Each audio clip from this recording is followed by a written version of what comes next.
प्रिय विद्यार्थियों, आप सबका पुनः स्वागत मेरे यूट्यूब चैनल अपना इकोनॉमिक्स में। वर्ष 2025 की वार्षिक परीक्षाएं आपकी आजकल में प्रारंभ होने ही वाली हैं। मुझे पूरा भरोसा है कि आपने इसकी पूरी तैयारी कर ली होगी।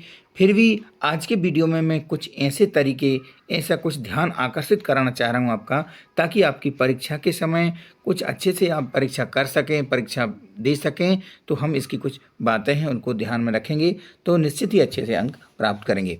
परीक्षा के दौरान आपको आत्मविश्वास बनाए रखना है और पूरा जो प्रश्न पत्र है उसे ध्यानपूर्वक पढ़ करके उसका उत्तर लिखना है।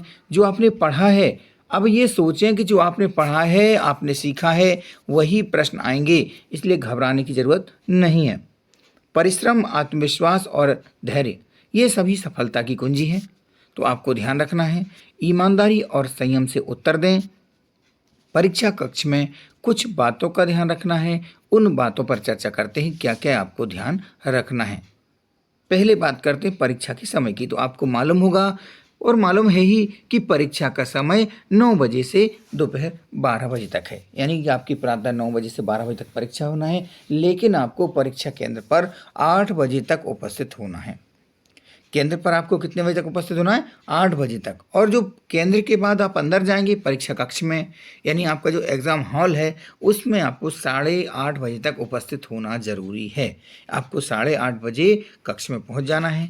परीक्षा कक्ष में जैसे लगने वाली सामग्री है, जैसे कि प्रवेश पत्र है, नीले पेन है, काले पेन, पेंसिल, रबर, स्केल इत्यादि, इनको आप अच्छे से भली भांति चेक कर लें, मिलान कर लें, ये सभी सही स्थिति में है। पेन चला के देख लीजिए अच्छे चल रहे हैं। और ऐसे पेन खरीदें, ऐसे पेन ले जाएं जिनकी आपकी पकड़ आपके अनुसार बनती है। जैसे आपको जो पेन पसंद है वो आप रखें, लाल पेन का उपयोग नहीं करना है। किसी भी प्रकार की कोई ऐसी सामग्री अपने पास ना रखें जिसका उपयोग नकल में किया जा सकता है, यानी कि हमें ऐसी कोई सामग्री नहीं रखना है जिससे कि बाद में नकल प्रकरण की समस्या बने। जैसे मोबाइल है, इलेक्ट्रॉनिक डिवाइस है, घड़ी है, पर्ची है, गाइड, ये सब सामग्री हमें नहीं रखना है। परीक्षा केंद्र पर बैठक व्यवस्था से मिलान कर ली में, क्योंकि आपका जो एडमिट कार्ड है उसमें से देख लीजिए आपके एडमिट कार्ड यानी कि आपका जो रोल नंबर है, उस रोल नंबर को किस कक्ष में बैठना है। आपको एक बाहर चार्ट मिलता है लगा हुआ कि आज की बैठक व्यवस्था इस प्रकार है, इसमें कहाँ से कहाँ तक के रोल नंबर वाले बच्चे किस रूम में किस कक्ष में बैठ रहे हैं।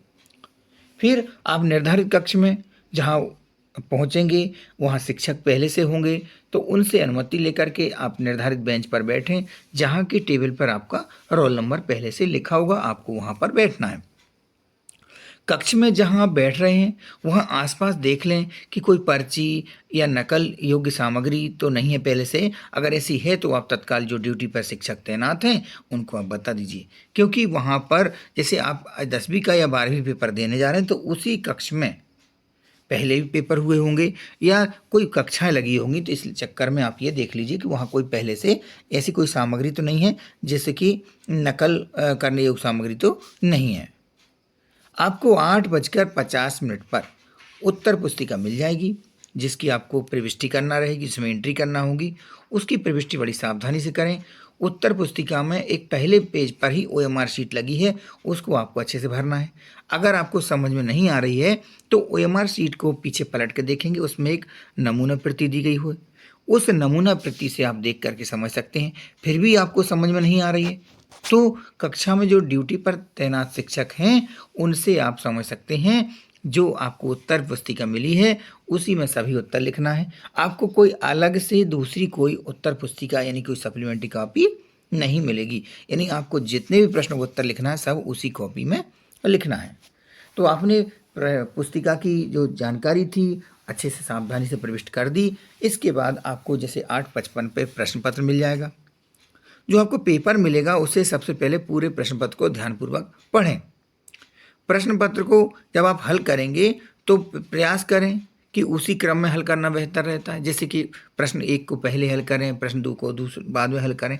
लेकिन यदि आपको कुछ ऐसा हो सकता है, कुछ प्रश्न अच्छे से आ रहे हैं, तो जिन प्रश्नों को आप अच्छे से लिख सकते हैं, अच्छे से हल कर सकते हैं, उनको आप पहले लिख सकते हैं। लेकिन ध्यान रहे ऐसी स्थिति में प्रश्नों का क्रमांक वही लिखें जो प्रश्न पत्र में अंकित है। ऐसा ना करें कि आपका प्रश्न क्रमांक आपने 8वां लिखा है और आपका जो सीरियल लिखते जा रहे हैं उसमें आपने 6वां लिख दिया। नहीं, जो प्रश्न आप हल कर रहे हैं उसी का क्रमांक लिखना है। आगे किसी प्रश्न विशेष का उत्तर ना आने पर, अगर किसी प्रश्न का उत्तर नहीं आ रहा है तो अनावश्यक या अत्यधिक समय बर्बाद ना करें। ऐसा ना करें कि एक ही प्रश्न में आप लगे रहें। अगर कोई 2 नंबर का प्रश्न है तो उसके हिसाब से ही लिखें। आप उसमें अतिरिक्त लिख भी देंगे तो आपको 2 नंबर से ज़्यादा नहीं मिलेंगे। और यदि आपको कोई प्रश्न नहीं आ रहा है तो आप उसको ज़्यादा उसके लिए चिंतित ना हो, परेशान ना हो, आप अगले प्रश्न की ओर बढ़ें। गणित, विज्ञान, सामाजिक विज्ञान जैसे विषय हैं उनमें प्रश्नों को हल करते समय प्रत्येक चरण सुस्पष्ट लिखें। यानी जहाँ पर 3 नंबर या 4 नंबर का जो प्रश्न है उसमें यदि पॉइंट संभव हो तो आप पॉइंट के हिसाब से उत्तर लिखें, और यदि ज़रूरी है तो वहाँ पर चित्र बनाना है तो आप चित्र भी बनाइए। परीक्षा कक्ष में समय प्रबंधन का विशेष ध्यान रखें ताकि अंत समय में, यानी जब आपके जैसे 3 घंटे होंगे तो कोई प्रश्न छूटे ना, यानी सभी प्रश्न आपके हल हो जाएं। प्रश्न पत्र में दिए गए सभी प्रश्नों को हल करें। यदि कोई प्रश्न नहीं आता है तब भी अपनी समझ से उसका उत्तर लिखने का प्रयास जरूर करें, थोड़ा बहुत तो लिख दें उसके बारे में। उत्तर पुस्तिका जमा करने के पहले अपने कार्य का एक बार पुनरावलोकन कर लें, जरूर देख लें, और यदि कोई गलती है, छोटी छोटी गलती रह गई है तो उसको ठीक भी कर लें। परीक्षा कक्ष में जो पर्यवेक्षक हैं यानी ड्यूटी पर जो तैनात शिक्षक हैं उनके निर्देशों का पालन करें और उनसे व्यवहार भी कैसा अच्छा बना के रखें। प्रत्येक 1 घंटे बाद, स्कूल में हमें पता है परीक्षा के दौरान 1 घंटी लगाई जाती है, उसके हिसाब से अपने प्रश्नों को हल करना जारी रखें, अर्थात समय प्रबंधन अच्छे से करते रहें। परीक्षा समाप्ति के 5 मिनट शेष रह जाने पर 1 घंटी फिर लगेगी, और जब शिक्षक बोलते भी हैं कि अब 5 मिनट का समय शेष रह गया है, उस समय अपनी कॉपी को एक बार पलट कर देख लें कि कोई विशेष बड़ी गलती तो नहीं रह गई है। यदि कोई गलती रह गई है तो उसे ठीक कर लें। ईमानदारी और संयम से उत्तर दें।